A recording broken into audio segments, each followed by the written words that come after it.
You know, Odisha is among the top contributor in malaria cases. The best Odia film is Daman. Producer JP Motion Pictures and directors Vishal Maurya and Devika Prasad. 70तम जातीय चलचित्र पुरस्कार घोषणा हो जाइछि। दमन श्रेष्ठ ओडिया चलचित्र भावे मनोनीत होइछि। दमन चलचित्र एक सत्य घटना उपरे आधारित। ए फिल्म रे जने युवा डाक्टर सिद्धार्थकर कर्तव्यनिष्ठ कहानी प्रतिफलित होइछि। सिद्धार्थ डाक्तरी पाठ शेष करिबा परे से मालकानगिरी जिला उपांत अंचल जानबाई प्राथमिक स्वास्थ्य केन्द्र रे नियुक्ति पांती। आ माओ प्रवण मालकानगिरी मैलेरिया दूरीकरण पर निजको किभली उत्सर्ग कर दियंती ताहा एथिरे देखिबाकू मिलिथाय। एही फिल्म रे निर्देशनामा भार संभाळिथिले देवी प्रसाद मिश्र और विशाल मौर्य। बाबूसान को एथिरे लीड कैरेक्टर रे देखिबाकू मिलिथिला।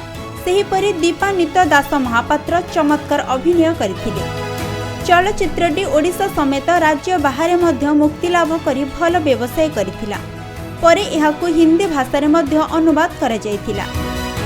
आसंता अक्टोबर मासरे राष्ट्रपति द्रौपदी मुर्मू जातीय चलचित्र पुरस्कार विजेतांकू पुरस्कृत करिबार कार्यक्रम रहिछि। ब्यूरो रिपोर्ट, खबर ओडिशा।